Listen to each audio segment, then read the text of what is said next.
Anyone who's struggling for Allah, Allah has taken it upon Himself to cover their faults. What is the Muslim culture of today? Anyone who's struggling for anything in Islam, you will find family, friends, society, and other Islamic people dedicated to finding what? Their faults. So, يَغْفِرْ لَكُمْ ذُنُوبَكُمْ, Allah is saying, look, even though you're struggling for something high, you're trying to do something noble, you are going to make mistakes, you are going to be sinful. This is a critical lesson for every Muslim here and us as a community and as families. When someone's struggling for Islam, a woman decides to start wearing hijab or starts praying, or a man decides to start learning their religion or makes some change, gives up alcohol, something. They did something, they took a step towards Allah. They made some kind of hijrah towards Allah. All of a sudden people say, oh, I thought you became Islamic and you still have a temper? And you still did this? And you still, like, I thought you stepped out of humanity into the angelic realm. How are you still human? I don't understand this. I thought you're religious. What happened to your Islam? Making mistakes, are we? Still human, are we? Huh. These Islamics, you know what that is? There's an expectation created that now that you're taking your religion seriously in some way, then all of a sudden you are the ultimate ambassador of Islam in all things. And you are not capable of any fault.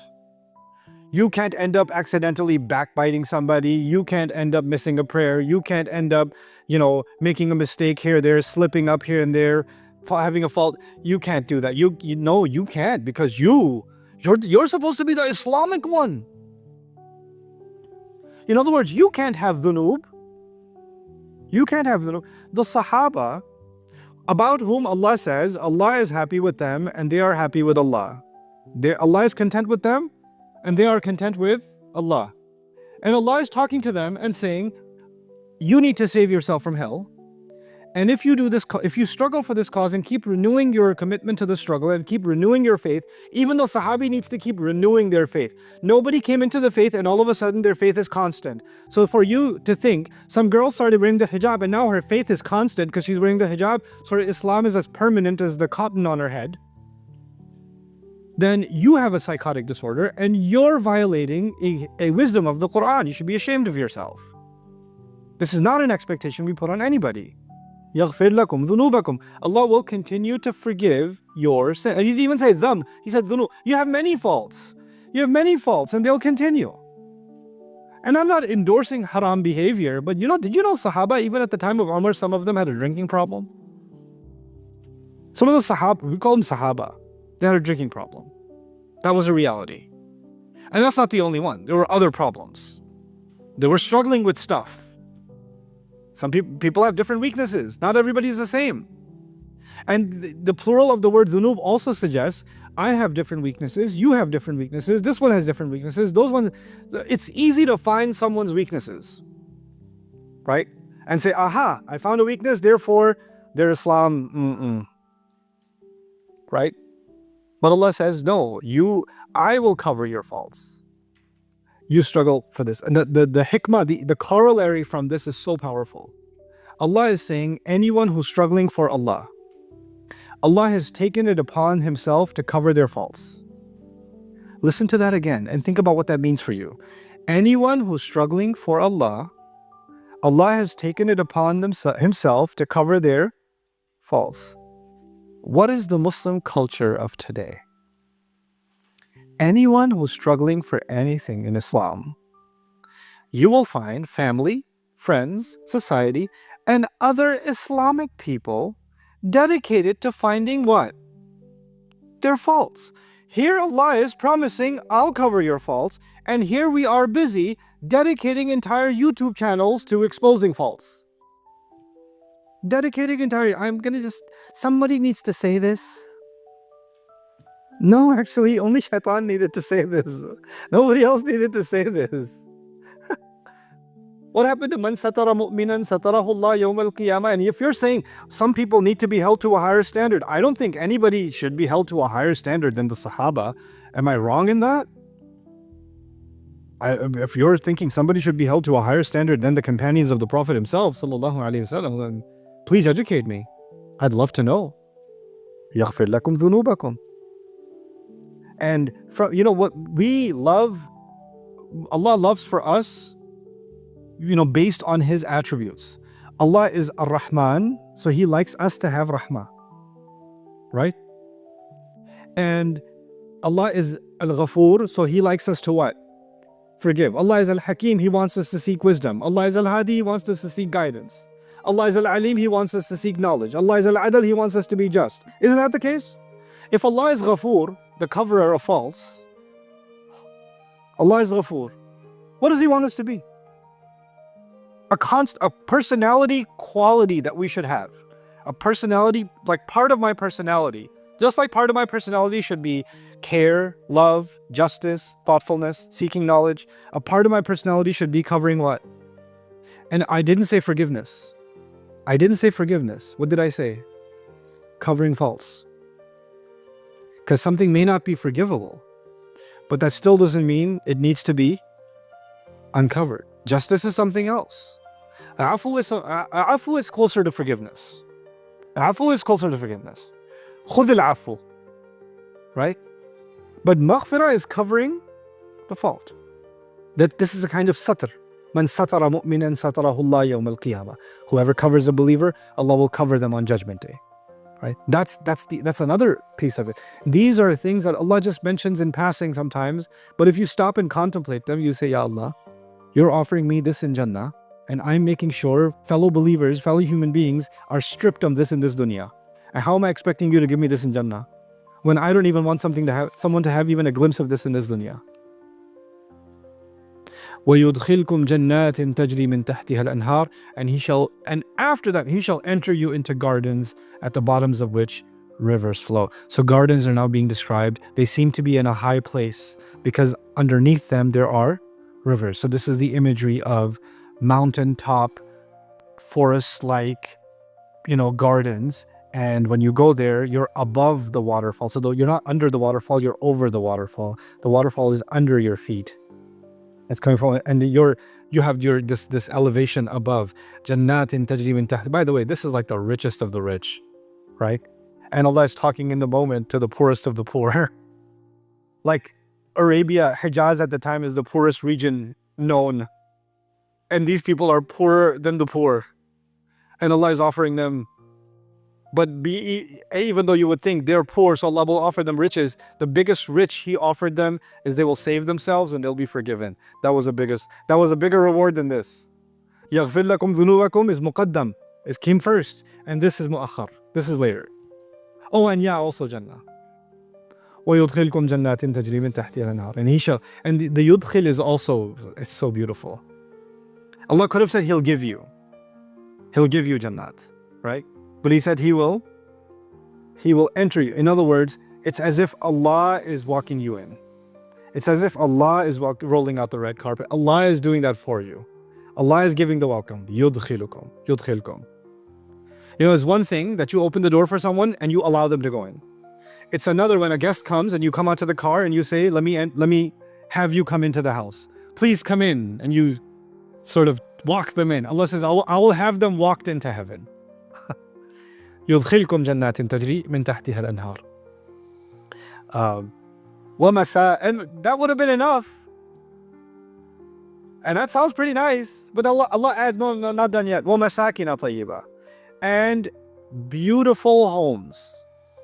And the word masakin, man, I tell you, when translation falls short, this is one of them places where translation, it falls short. I'll tell you about masakin later. I'll tell you about tayyiba first.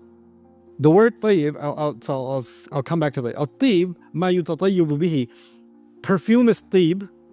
Perfume, you smell it? That's good. And your pupils dilate and your senses open up. That kind of perfume. Not the kind that the brother gives you at Jumu'ah. He wants to put the allergy oud on you. Right? You ever know that? It's almost a weirdo that's like, Why does every masjid have that on the planet? There's one guy that's just marking everyone.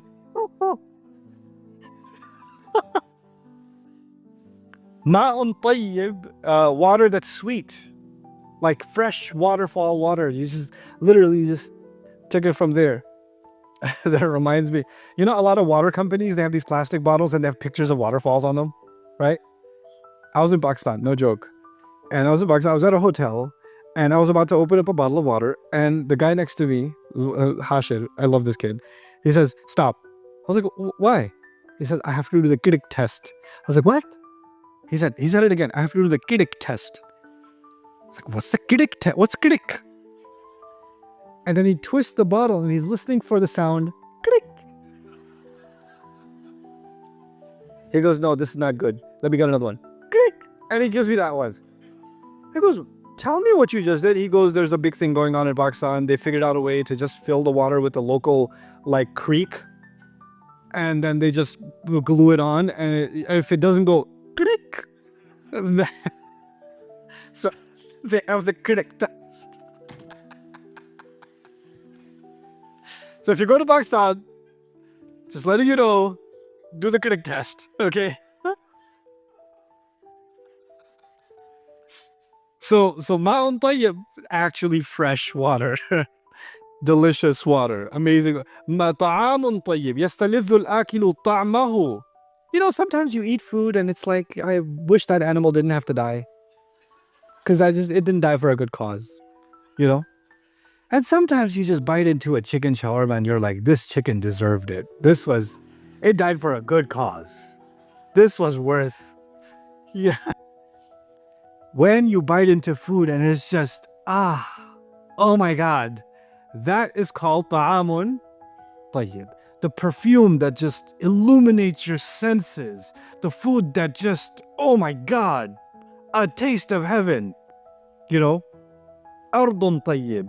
Land that's just perfect, and rihun tayyiba, the perfect breeze on the beach, the perfect breeze on the, oh my God, it's so nice, right? No pollen, not Michigan, no pollen, not Ohio, and not Texas either, where we got like a little glimpse of Jahannam every year, like the summer, like not that. I'm talking about like super, not cold, not hot. Just the perfect breeze. And if you've ever experienced that, then you know, you just don't want it to stop, right?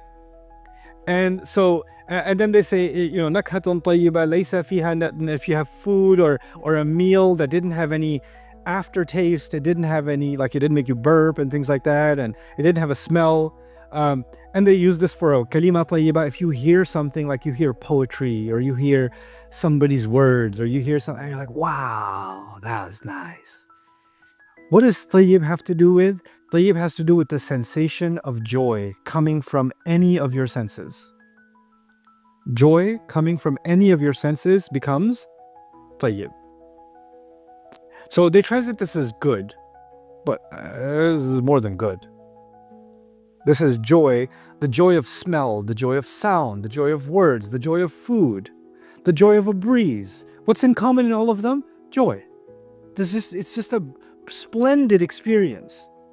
Now Allah says, masakina tayyiba, homes that will be tayyiba. By the way, everything halal, you know what Allah calls it? Tayyib. Kulu mimma fil ardi halalan tayyiban. Now just comprehend what Allah is saying about the halal and what the halal is supposed to be.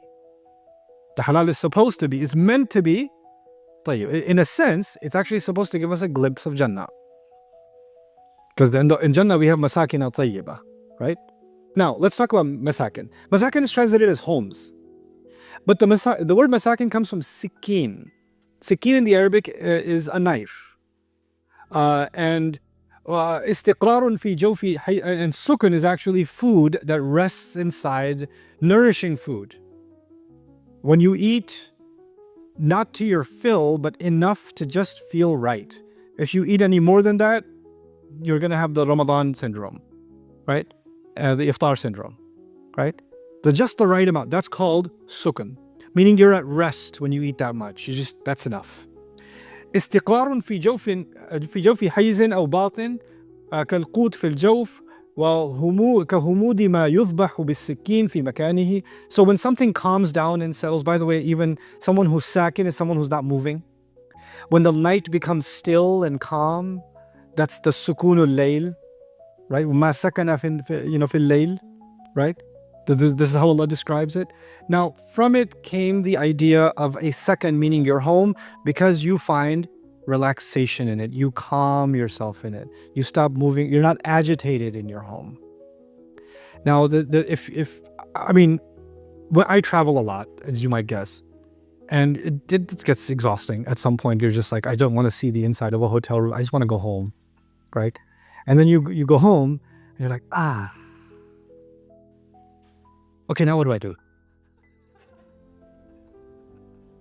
Right? You can settle in, but you can only settle in so much before you say, gotta do something, right? Now, the thing with the addition of tayyiba with masakin is really cool.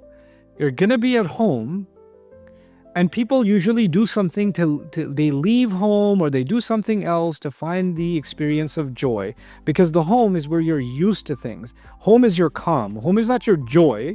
Home is not your excitement. Home is not your wow. Home is your normal. You're stable. And Allah says, I'm going to make your stable into your wow. Right? I'm going to make your masakin into your tayyiba. Right? So you know how people say, what are we doing tonight? We're going to go eat, at barbecue Thursdays? Right? I don't want to endorse a restaurant. So I'll make up names. Okay? Shawarma royalty? We're going to shawarma royalty? And there's an excitement. Imagine that you're just sitting on, there's just the act of sitting on the couch in Jannah is the most, oh my God, the couch! And then the food that's coming and all of that. And then there's interesting variety here. You know, some narrations will describe that a single home Jannah will have 70 meals and 70 rooms and 70 different kinds of company and 70 this and 70, like it's not an apartment. It's not just upstairs and downstairs. There's a lot of up to the upstairs, and there's a lot of down to the downstairs, and there's a lot of places. This place is big. And Allah says, Masakina tayyiba. He already mentioned gardens, right? As if to say there's gardens, but actually there's another road in the garden. And when you take that garden, then you're going to go to your home.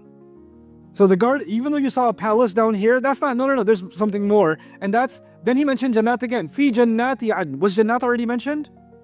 So you're in the garden, and now you're going up, and there's yet another garden, and that's called the Garden of Adn. The Bible calls it the Garden of Eden. From what I know so far, the Garden of Eden is only mentioned in the story of the fall. Like Adam was kicked out of the Garden of Eden, right? That's where it's used. The Quran doesn't use it like that. But interestingly, that word in its non-Arabic etymology, Eden, actually refers to pleasure, the garden of pleasures. But the pleasures have already been covered here in what words? Tayyiba. Masakin tayyiba fi jannati adn. Dhalika al-fawzul azim. I'll tell you, so I don't know if I put notes on Adn. Yeah. Here's something about Adn. أن تلزم الإبل المكان فتألفه ولا تبرح. When a camel, sometimes camels remind me of some people, but a camel, when it sits down in a place where it's totally comfortable and it's not going to move now. Like they have a word for this, they have a phrase for this in Urdu. Ab baith gaye to baith gaye. Can you get me some water? Gonna pretend I didn't hear that. You know, the camel is just, it's settled, it is where it is. That is actually Adn. Adn is the idea, like I'm here, I just don't want to go anywhere. Al-istiqrar wa thabat. Like you're just settled, you're relaxed, you don't want to go anywhere else. So Allah says above that, so with Jannati Adn there's joys and joys and joys, but then Masakin tayyiba fi Jannati Adn, in a place where you're just never going to want to leave. We're just going to want to stay. You're going to be like that camel that's just chilling like a villain. That's what's going to happen with you. Okay?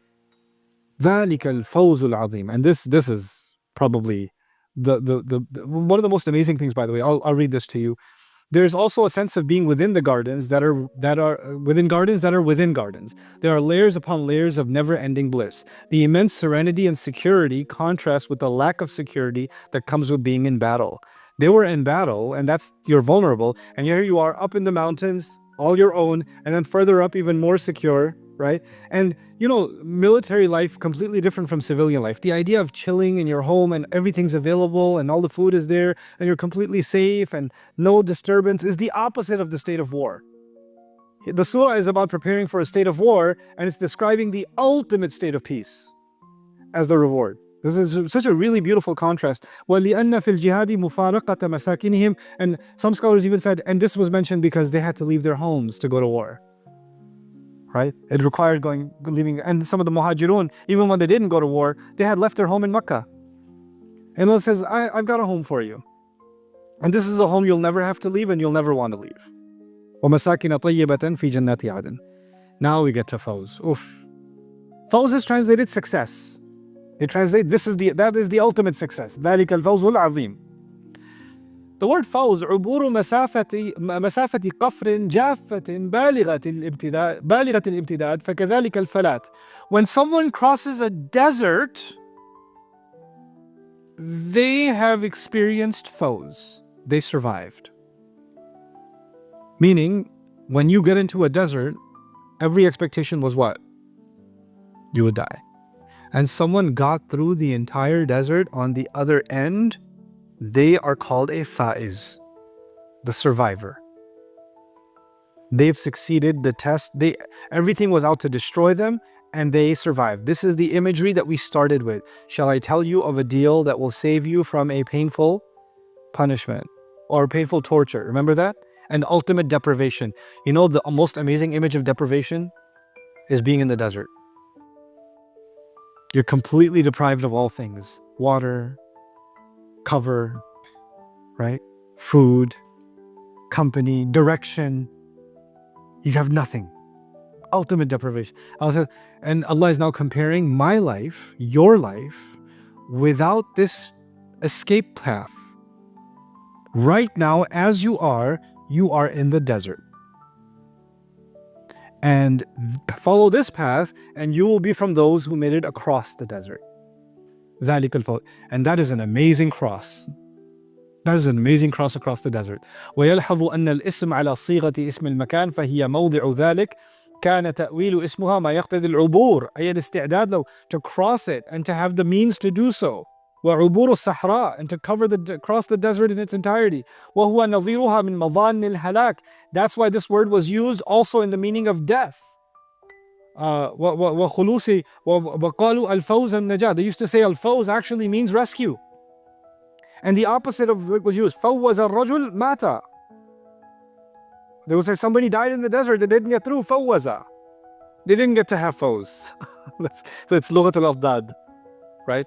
It's called salb in Arabic, when you use the same word for the opposite meaning. So Allah says that is the escape. So now it's so cool that Allah described crossing a desert, but the imagery was that of a mountain and guarded, the opposite of desert, right?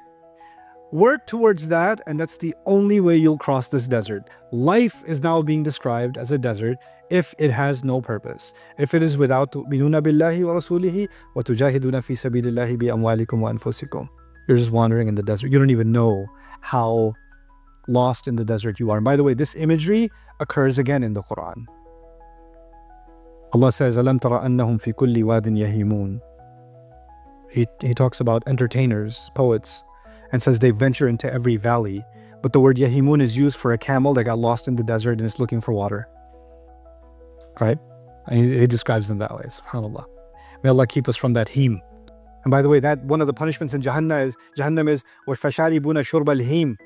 They're going to drink the drink of him. Him is again the wandering of the desert of the camel. That's how they'll feel in Jahannam. May Allah protect us all from Jahannam. So he says, he'll enter us into these beautiful homes, ay tahiratan, these homes will be pure, zakiyatan, mustalidha, they'll be so wonderful to enjoy. وَهَذَا إِشَارَةٌ إِلَى حُسْنِهَا بِذَاتِهَا. And this is enough to tell us how beautiful they will be on their own. وَقَوْلُهُ تَعَالَى فِي جَنَّاتِ عَدْنٍ إِشَارَةٌ إِلَى حُسْنِهَا بِاعْتِبَارِ مَحَلِّهَا. But then there's another beauty of the neighborhood. Because you can have a beautiful house in an ugly neighborhood. Just come to Texas, I'll show you. Right? You can have beautiful homes in ugly neighborhoods, right? Like Qarun. Qarun had a palace in the middle of the Israelite encampment in the ghettos. Because he's the only rich guy. So he built himself like a palace in the ghettos, right? Like he was right next to like a liquor store and right next to like, you know, that's where he built his palace. But, you know, in real estate, it doesn't matter how nice the house is. What's first? They say location, location, location. So Allah already described the nice house, masakin tayyibah. That's not enough. We got to talk about location too, right? So what's location? Fi jannati. Okay. Wow, the house is nice and the location is nice. I've been involved in real estate for some time. You can have the most beautiful home in the ugly neighborhood, and it's cheap. And you can have the ugliest home in an expensive neighborhood. Like you can have the ugliest apartment in San Francisco, or the most horrible looking, wretched, like you wouldn't want your dog or your dead cat to live there, apartment in New York City, and it's more expensive than the beautiful home in the middle of nowhere, right? There's not even a comparison. Why? Location determines the price. And then on top of all of that, oh my God, if your place has a view, if you're booking a hotel and your hotel window overlooks the AC from the other building, or your hotel window overlooks the sea, the other side, which hotel room are they going to charge you triple the price for? Because of the view. The Quran is describing these homes get higher up, don't they? So you're getting the most beautiful homes in the most beautiful location, and one of the most spectacular features of the location is all 360 degrees is a view, because you are up above in Jannati Aden, right? It's top of the mountain, mansion atop the hill. Everything else is in the view. ذَلِكَ الْفَوْزُ الْعَظِيمُ. Hey guys, you just watched a short clip from this surah. What I want you to do now is go through the entire surah with me. It's called the Deeper Look series, and you can catch it on bayinatv.com under the Deeper Look section. So get started.